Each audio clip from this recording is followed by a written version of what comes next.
Hi everyone, happy Friday. This is Emily with the Northwest Chamber of Commerce, and we are reporting live to you today from the wonderful Irvine Nature Center. Joining me is Genevieve Green, the digital content creator here at Irvine. Hi Genevieve. Hi everyone. Tonight I'm so glad we can make this happen and share a little bit of our story here at Irvine. We're going to take a walk today and show you a little bit about what's going on here on this beautiful Friday. We have perfect weather to be here, so we'll show you guys around. Yeah. So we're going to start at our trailhead, and this is where we have our map and different programs we have going on here. It's actually a beautiful day to be out here with great lighting, with great weather, and you can hear some of the birds and the kids running around. So it's gonna be a great day of exploration, a great weekend of exploration. And the start of our trailhead kind of kicks off all of our trails that we have. So we have 8 miles of trails. They take you different ways. You can go along the wetlands, past the meadow, over to the Native American educational site. And we have 211 acres here, so plenty of room to explore, plenty of room to have different programs like our Earth Friends homeschool, our nature preschool, and our summer camp, which is coming up really soon, which is really exciting. So our summer camp here is 10 weeks, and we just introduced an 11th week, which is really exciting. And there's different themes every week. It's for ages 5 to 12, and we also offer a specialty little birds program, so caregivers and children can come out and explore for like an hour and a half and just get connected. Awesome. We'll take a walk down the trail, show you guys what we see on this beautiful Friday. I actually just signed my daughter up for the In the Garden camp, so we can't wait to see what that's all about. We can't wait to have you guys with us too. It's going to be a great summer. We're excited. Look how green everything is becoming. A perfect spring day in Irvine. Yes, we may even see some things blooming along the trail. Some of our educators have been pointing out some different things growing. Also around this time, you may see some more activity with animals. So turtles are often seen crossing, making their way. You just guide them if they're in the roads. We often see some snakes, some garter snakes along this trail. They actually often are in this little tree trunk. Sometimes the kids will look inside to see if they see anything. I don't see anything today, but yeah. Always gotta check. Yes, always have to check. So right now we are walking along our understory loop trail. And this is the starter trail. It's always great for if you want to just get outside, but you're not really sure about the different trails. And it takes you around to behind our outdoor classroom, which we'll talk a little bit about later. It also takes you past our woodland garden. So our woodland garden has plenty of native plants and species growing right now. Right now we're seeing a lot of our spring ephemerals, so we're seeing bloodroot. I think we've also seen some bluebell, and it's just beautiful, and there's benches in there. I love to just sit out there and just see what birds I can hear. I'm not a birder, but I like to listen out to see if I hear anything different. Yeah. Finding that peace out here for sure. Yes, so we're gonna walk back up and toward our aviary. We can go this way, actually.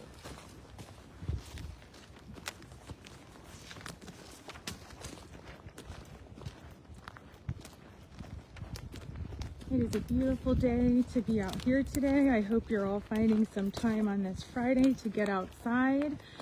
And you should come over to Irvine because it's free admission Friday. Yes, it is free admission every Friday. And we also are going to be doing a Earth Week free admission. That's part of our partnership with the Orikawa Foundation. And that is going to be happening April 21st through the 26th. Awesome. Just going a little bit farther. We can turn around. Yeah. We'll head back up, see what we can find along the way. Keep your eyes peeled because I might be missing something. I know, I find myself always looking at the ground to see if I see any little frogs. I did see a frog one time, and that was really exciting. It was like underneath a log.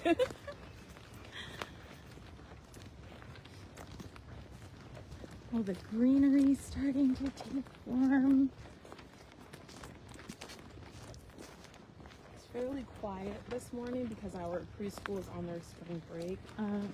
But usually you will hear kids and hear the laughter and just the many sounds of children. Since they're outside, they can be as loud as they want, which we love to hear.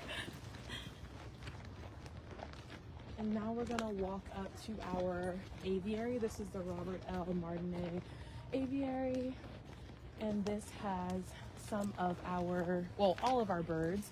So we have a vulture, we have some hawks, we have some owls, and we also have a raven. Wow, that's awesome. We'll see if we can see any action happening. Oh yeah, I see our animal care manager, Ash, with our vulture, Cora. Oh, Hello. Not animal care manager quite yet. Not yet. Allergies. But I do help manage in the aviary, that is true.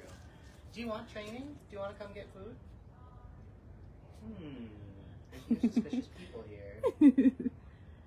So Cora is an imprinted bird. So what that means was she doesn't have an external injury, which is why a lot of our birds are here. She was actually raised by people, so she was taken from the nest when she was young, a chick. And vultures are pretty social birds, so if they never learn how to be a vulture with other vultures, they're not going to do very well in the wild. So she would not really be able to talk to other vultures and kind of get along with them. And she never really learned those skills, and once they get old enough, they kind of miss that window of opportunity. So she somewhat thinks she's a person. She doesn't quite get the socialization of other birds.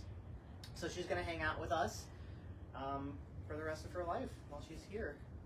Are you doing some weigh-ins and treats today, or? Yeah, so we do positive reinforcement training here, which means I'm giving the bird something in exchange for a behavior that I want to see.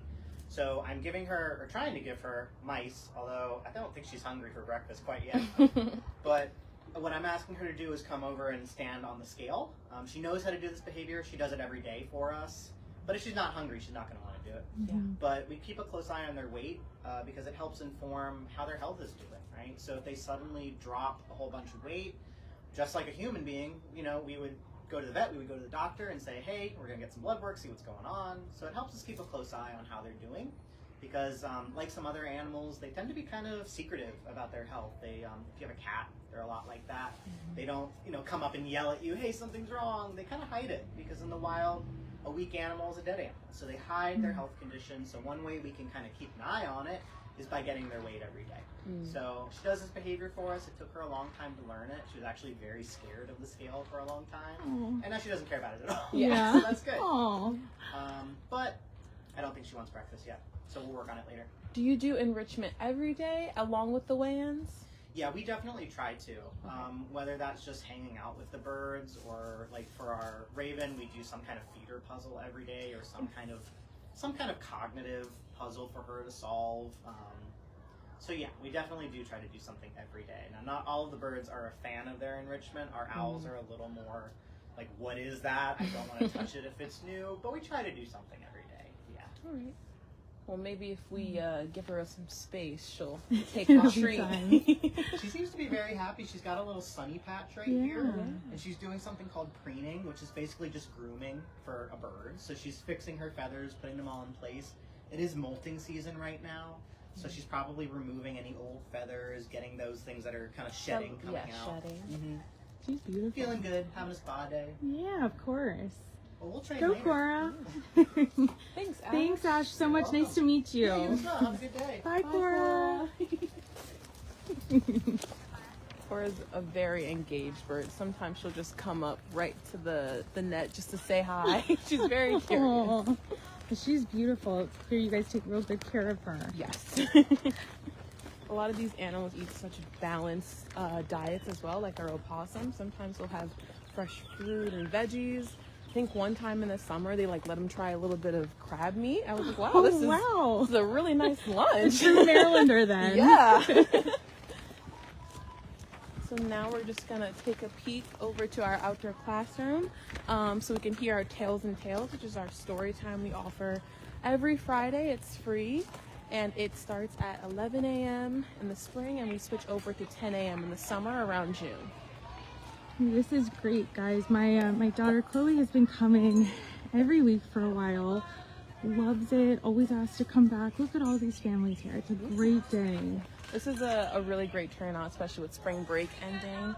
So right now we have teacher Rebecca. She's probably finishing up her songs and her morning movement.